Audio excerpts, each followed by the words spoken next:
All right, thanks everybody for coming. I'm Dale Mossestad. I'm the manager of addressing and mailing. So we appreciate all the enthusiasm and all the people that wanted to come out and learn about mailing and augmented reality today.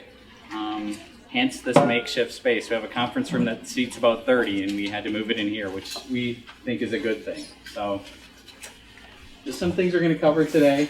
I'm going to start it off. I do kind of the boring stuff, so I'm going to do kind of like the basic mailing rules. We're going to talk about design, nonprofit rates, and list management. Some kind of basics, just kind of a review probably for a lot of people in here, and also some ways that we can maybe save some money and get to do some of the fun stuff that Sean and Christopher will be talking about later. After I'm done, Christopher Holder from the USPS will be here. He's going to talk a little bit about some new USPS services, promotions, and a little bit about augmented reality and the future of the mail.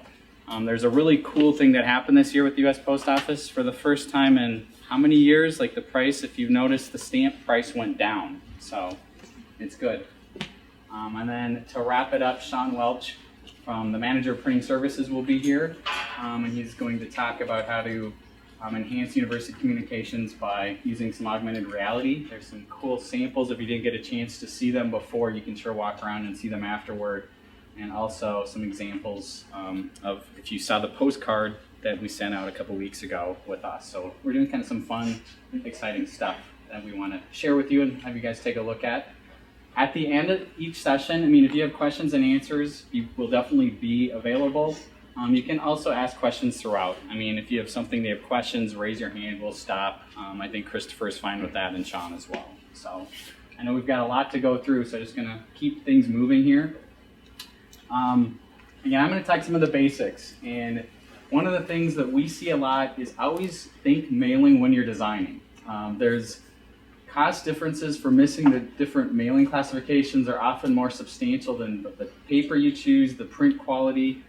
There's some big dollar differences, which we'll talk about in a little bit. Postal rules, I know sometimes they can be complicated. The DMM, which is the domestic mail volume, I don't think they print anymore. It's 1,500 pages long. It's very big, a lot of rules. I don't know this. I know a lot of it, but I don't know all of it. The nice thing about us, if you're using a design you haven't used before, we've got some very experienced staff that can help you through. We also have a postal clerk that's right on site every day. So if you've got questions, if you're doing something you're not sure about, ask us. And if we don't know the answer, we have a long list, and you can tell by all these USPS people here, we know a lot of people, we can get answers for you. The first thing I wanted to talk about is size does matter when you do pricing for the post office. It's good background. Again, a lot of this is background information, but in order to design pieces, you really got to know how they factor in the pricing. So it's basically two factors, size and weight. We're going to keep it simple here for first class. There's 4 different categories: postcard, letter, flat, and parcel. They're kind of what they sound like, but there's a few extra things that I'm going to talk about here. A couple tools that I always recommend. When we start talking about on our little card that's in your folder, there's all the little dimensions with the sizes and stuff. It's always hard to remember that. I advise everybody to get one of these cool little tools, and there's a couple different shapes and sizes of them. Then you don't have to remember everything. Like, you can put the card in the corner. If it fits in the blue, it's letter size. If it fits in the gray, it's flat size. And you can get some that have postcard sizes, so you don't have to remember all of these different sizes. And just to quickly review, I know this sounds kind of mundane, but some of these are kind of common sense. So you've got postcard, of course, is postcard size, and letters are letters. Everybody knows what a letter is. But remember, it's size based. So this looks like a card, but it's a letter because of the dimensions of the card. So it'd be letter size. This, even though it all folds up and opens up, and it folds into, we can tab that. So even you get all this extra space, that's still a letter size piece. It's by the size. Here's another one. I think Justine's here. Here's a nice letter size piece. So again, you're mailing this for the price of a letter, even though you're getting more. Flats, they're thinking of either the large envelopes, like the 9x12s, or else you get a piece like that, would be the flat price. So, and also just as an FYI, when you're designing pieces, aspect ratio. So a lot of times if you buy a birthday card or something at the store and you see those really square envelopes, they don't run through the postal machines. So you're going to pay a 21-cent surcharge. And some of these grids, you can do the math equation to see if it's oblong or rectangular enough to run through their machines without incurring the fee. Or a lot of these templates that you can get have a little gray area where if you put the slide in the corner is in this area, you're good to go.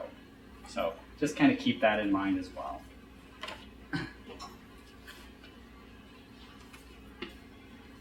Some suggestions about, the size base. One would be, like we showed you a couple examples, folding the pieces down from flat size to letter size.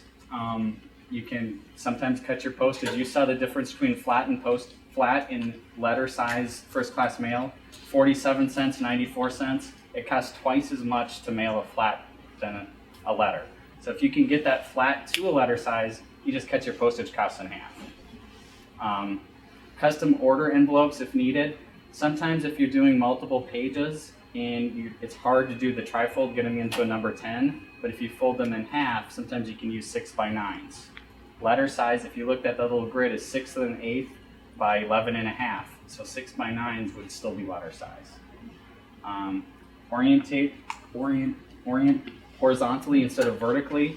Occasionally we'll see pieces that are designed like this. Well, then you're over that 6 1/8 inch high, but if you just would design them like that, you fit them back into the letter category. Again, just making sure that designers know all the dimensions before you get started. Once you design something and fall in love with it, it's harder to change. And sometimes the impact might be worth that kind of cool design because it's more unusual, but we just want you to be able to make the informed decision and decide, is that worth it? One last thing I thought I'd throw out there to confuse you at the end, now that you know all these categories, is if you are mailing nonprofit, the size categories are the same, except there is no postcard category. So what that means is you can design a card, and if it's going nonprofit, you can go all the way up to 6 1/8 by 11 1/2 and still mail it at the same rate as a 4x6 card. If that makes sense. The second thing, it just kind of common sense, but it's a good reminder. Weight does matter. Each additional ounce for first class is 21 cents. So as it gets heavier, it gets more expensive. Nonprofit is a little different. We can go all the way up to 3.3 ounces, and it's the same cost until we get over 3.3.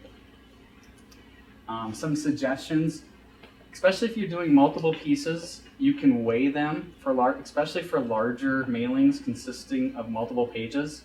It could be sometimes that you're just barely going over that next ounce, and you might be able to trim a page down, print one on front and back just to get it under that ounce weight, and that's going to save you 21 cents for each piece you mail. I'm going to show you an example in just a second, but lighter paper stock weight also can be a potential savings if you're doing multiple inserts.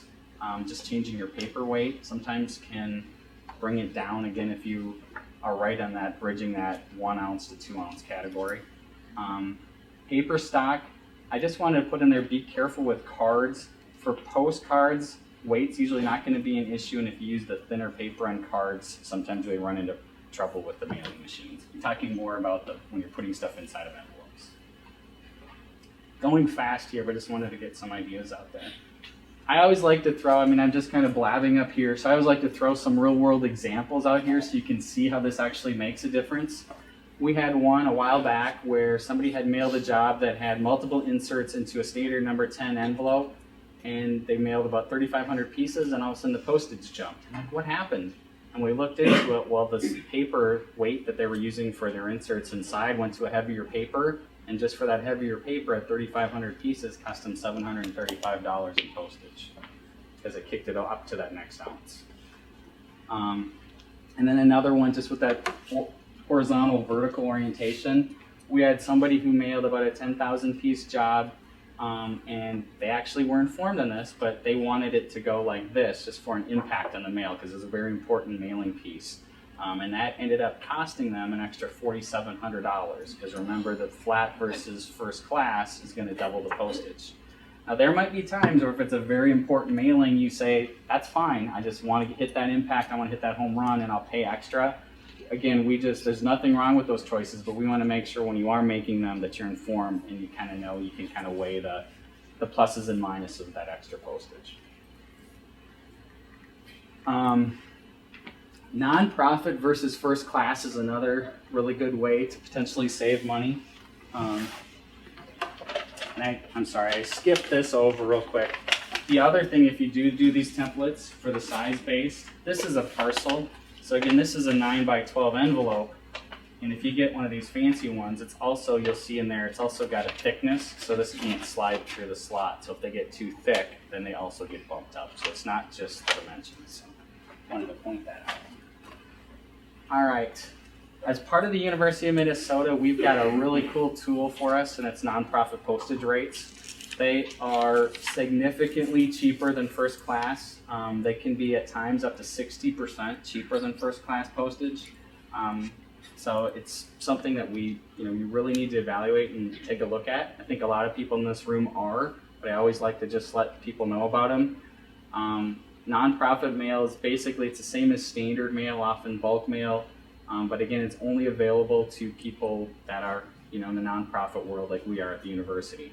It's the cheapest rates available from the USPS. Not a lot of people get to use these rates. We get to, so we always want to take advantage. There's some restrictions on the type of mail that can go out nonprofit. You have to hit 200 pieces. You can't just do it yourself. You have to fill out postal paperwork, and it has to go through a business mail entry unit, but we can help you get it done. The exact postage rates will kind of be determined upon why the post office is giving us such great rates is we're kind of doing some of the work. If anybody was watching when these guys were running the machines, you can see as it's coming off the machines, they're actually sorting it by zip code and traying it for the post office, and it's being delivered right to the specific post office it needs to go to, or it's a lot easier for the post office to move it along. I put at bold the two big difference if you're evaluating between nonprofit and first class is mail forwarding or returns of undeliverable mail. We'll talk about endorsements in a little bit. If it's a bad address on a nonprofit piece, it gets tossed. So that's one drawback. The other thing is first class is going to be faster. But those are the two main differences. Just to recap, first class mail rates are significantly higher than nonprofit. I did want to put on a plug for us, for anybody that's doing a lot of first class mail. A lot of times you have the daily first class mail and you might have a mail machine or you do it with stamps. We have a first class daily mail program here as part of A&M. It's over by those two machines. You'll see Tanya over there in the green who helps us run it. We'll mail probably about 4,000 to 6,000 pieces a day here out for various departments at the U. And we work with a pre-sort company, so we're actually able to meter right now, instead of paying 47 cents, we're able to meter it at 39.9. So we're able to save you some money. In the 2-ounce letters, the post office is doing a thing where if we meter it, you get the second ounce for free. So then your savings goes up to almost 28 cents a piece. And the other couple nice things is we have a little barcoded slip where we scan it and we can bill that back to your EFS account, all paperless billing. So it works out pretty slick, and you guys also wouldn't have to pay for the meter in your department and the staff to run it. So just wanted to put that plug out there a little bit.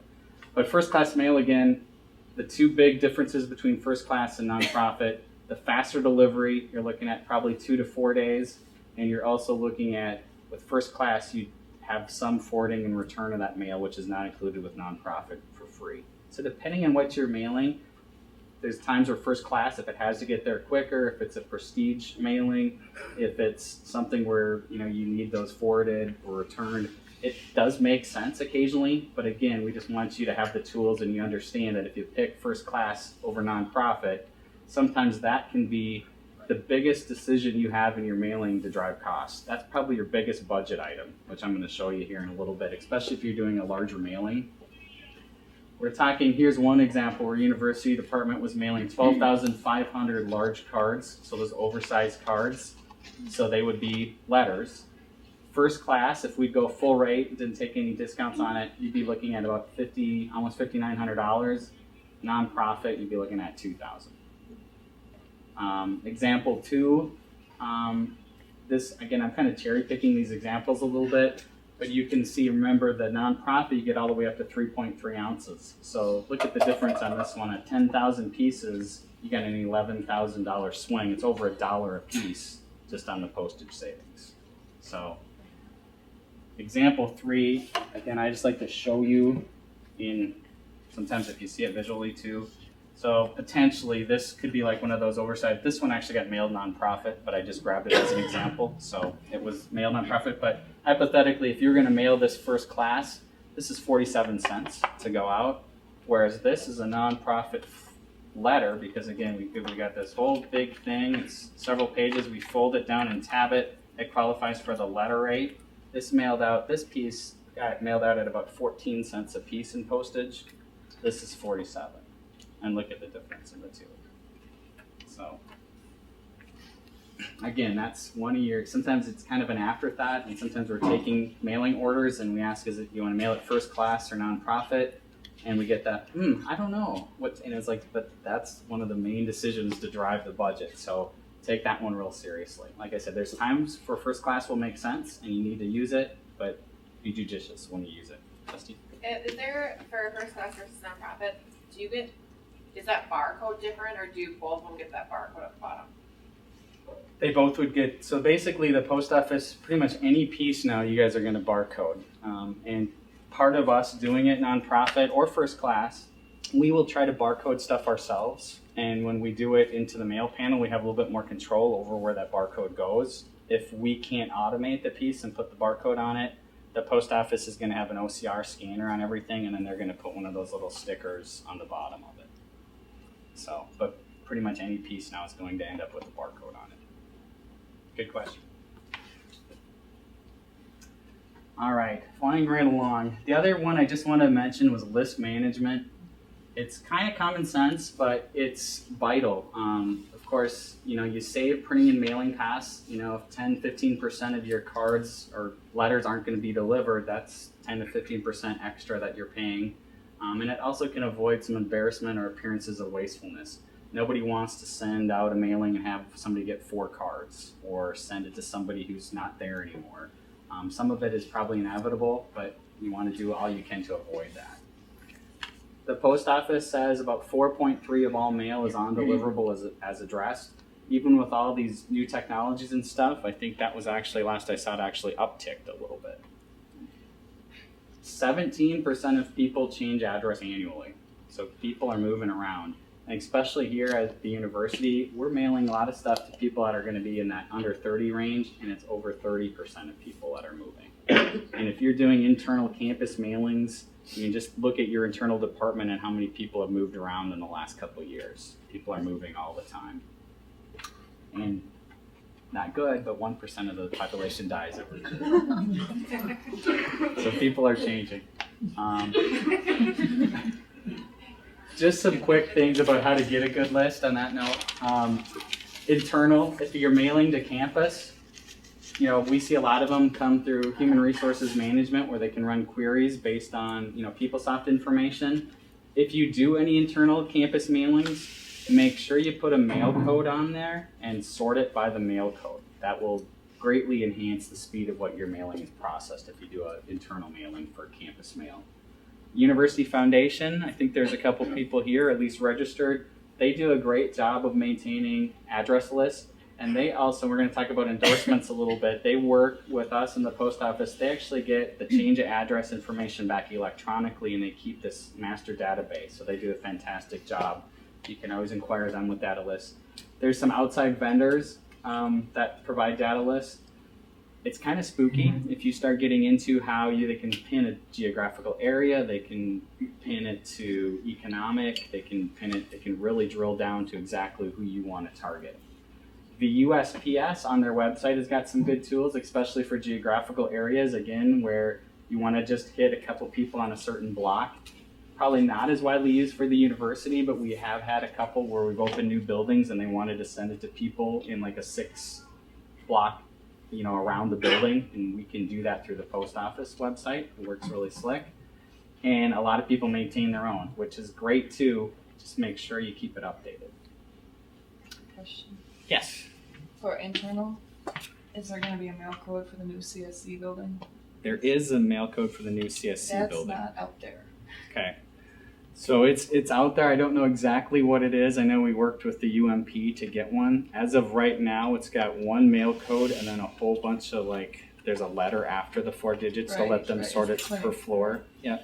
But there is a mail code. I'm trying to look to see if our campus mail sorting is here. Walt, what is the mail code for CSC? Do you know the mail code for the CSC building? The CSC at 909 Fulton is 2121.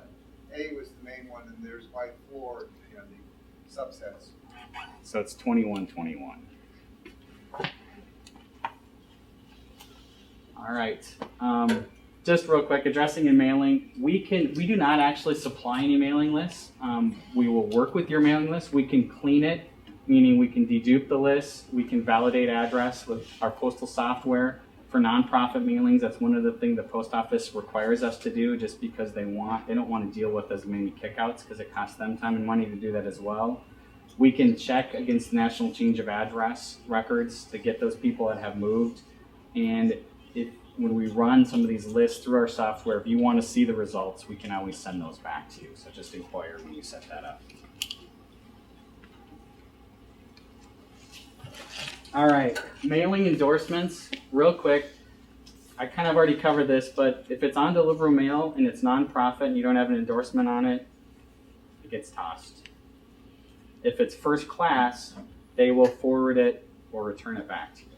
So a mailing endorsement is one of these things. You'll have address service, forwarding service, change service, electronic service, return service. They're working great, especially if you're maintaining your own database and you have your list of people. So you can use these sort of things to keep your list clean. The only thing about these, I'll be very careful and ask, that's why the post office has 5 or 6 different ones. Some of them will forward the piece on and send you a card back. Some of them will send you the whole piece back. Some will just notify you with the address correction. There's all different layers of services. The prices will vary a little bit depending on whether you're mailing it first class, nonprofit. Be careful. Occasionally, especially if you're mailing a real heavy periodical piece and you put the wrong endorsement on a piece, you're going to pay to get this whole piece back, and they charge you a weighted fee. So if you're hypothetically doing something like that, it might cost you $4 or $5 to get that piece back. So you got to evaluate how much is that address. Maybe you just want the address correction back and let the post office destroy the piece. I just think you send them a new one, it'll probably be more economical for you. So just wanted to basically put that endorsement thing out there. It's a good tool to clean your lists up, but make sure you're careful and ask for what you need.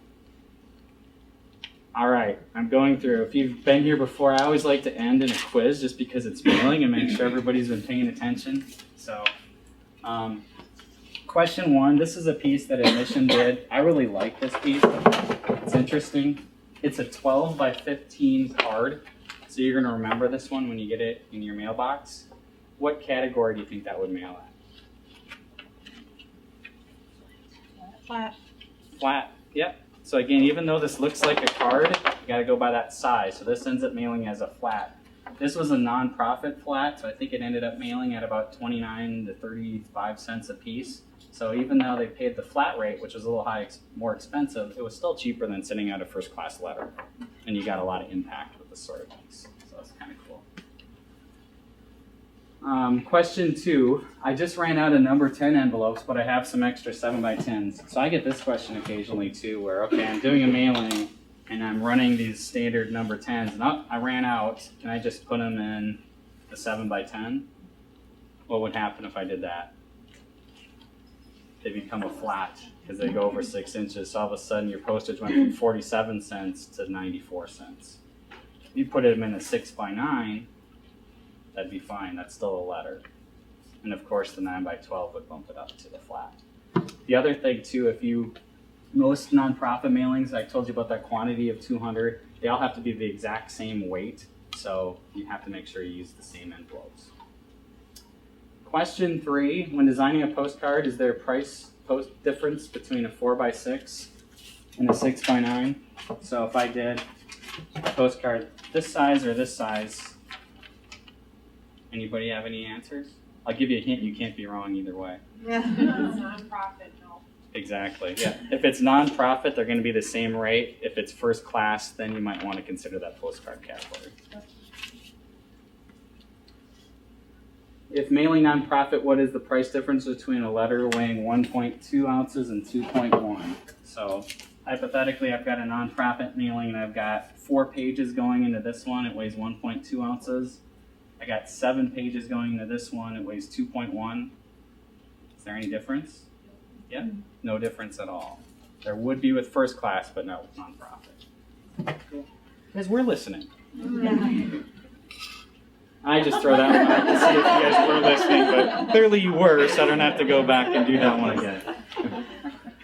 All right, so just to wrap things up real quick, I know we've got a lot more to cover, but basically the gist of it, make sure when you're doing mailings, the nonprofit rates, the good piece design, and updated data list can definitely save you some money on mailing projects. So always keep that in mind. Sometimes mailing gets pushed to the end, and you always want to think about it at the beginning, because as you just saw, some of those decisions can really impact your budget on some of these projects.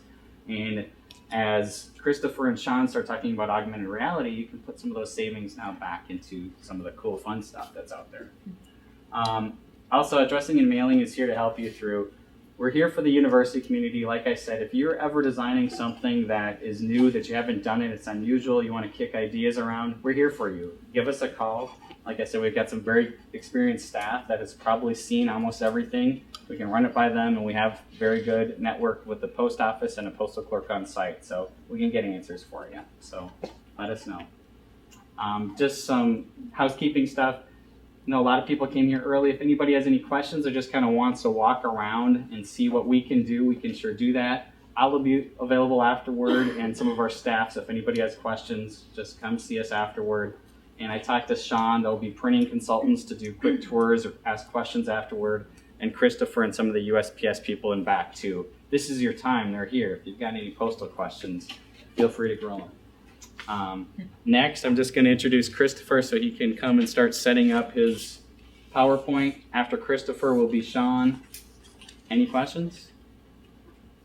All right, thank you guys very much.